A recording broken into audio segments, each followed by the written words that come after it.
Bonjour, Bonjour, est-ce que vous pouvez vous présenter en quelques mots? oui, je m'appelle Coralie, j'ai 22 ans et je suis une journaliste en devenir.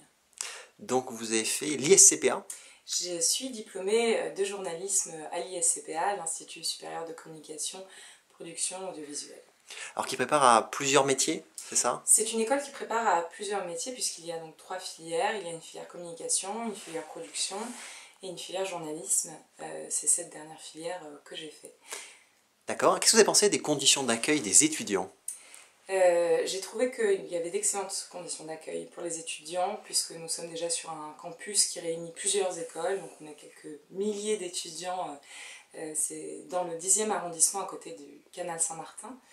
Donc c'est déjà un très bon environnement pour apprendre, pour étudier, et aussi un petit peu pour rencontrer, s'amuser, vraiment une très bonne ambiance. Et les locaux sont vraiment très bien, ils sont propres, les salles sont bien faites, il y a des grands amphis, il y a des petits amphis, il y a des salles plus petites pour les cours de langue ou d'analyse de l'actualité, par exemple pour ma filière. Et puis nous avons aussi du matériel, puisque en journalisme on a besoin, comme en communication et en production d'ailleurs, on a besoin de matériel qui soit efficace. Donc nous avons un studio télé, avec tout ce qu'il faut, avec une régie, avec de quoi visionner, avec surtout une grande salle de montage, avec des Mac dernière génération, donc ça c'est très bien. Nous avons aussi un studio radio, qui est pas mal non plus, avec une salle de montage radio, là sur PC, un petit peu plus obsolète, mais tout ce qu'il faut pour pouvoir travailler correctement. Et enfin plusieurs salles évidemment munies d'ordinateurs pour les différents cours de ce qu'on appelle PAO, donc la mise en page, les maquettes, ce genre de choses pour la presse écrite. Évidemment d'autres ordinateurs à disposition juste pour la presse écrite. Est-ce qu'il y aurait des petites améliorations à proposer sur l'équipement? Évidemment, toujours j'imagine, surtout en ce qui concerne, je pense, la radio, puisque nous travaillons sur un logiciel qui s'appelle Dalet, un logiciel qui est un petit peu obsolète à mon sens, qui mériterait peut-être d'être mis à jour, voire abandonné pour ce qu'on appelle les cartouchiers, qui est un logiciel qu'on utilise souvent dans les radios, comme RCS ou A2I. Et certains ordinateurs, comme les ordinateurs, les PC sur lesquels nous montons nos sons et ce genre de choses en radio, mériteraient aussi un petit coup de jeune, mais vraiment, on peut encore travailler dessus, donc voilà, ça ne nous empêche pas de bien travailler. D'accord. Un mot sur l'enseignement.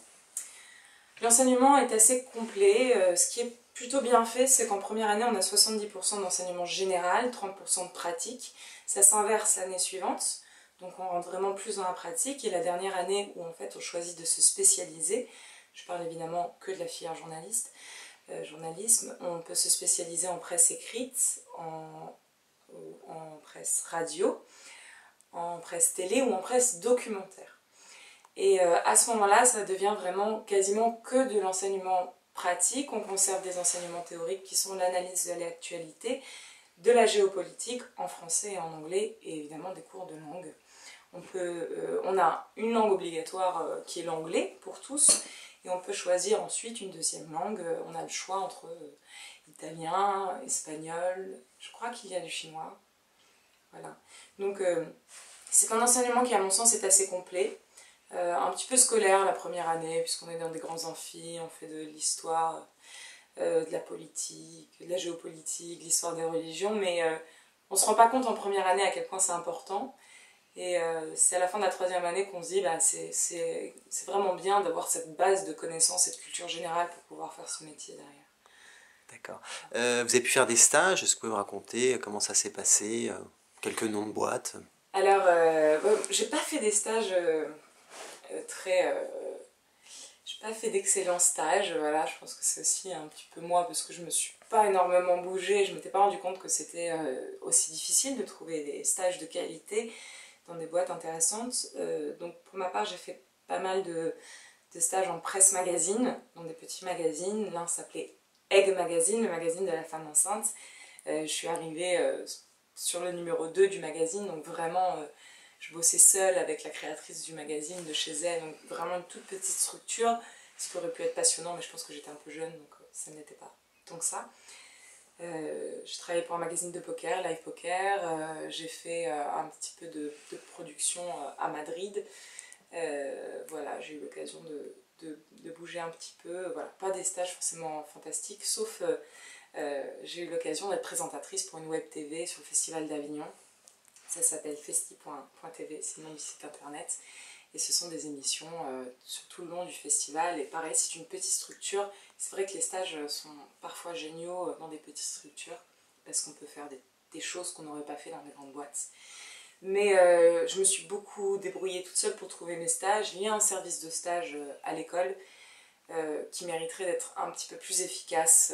Voilà, je pense que la relation école-entreprise n'est pas encore assez installée pour pouvoir pourvoir aux besoins des élèves en termes de stage de qualité.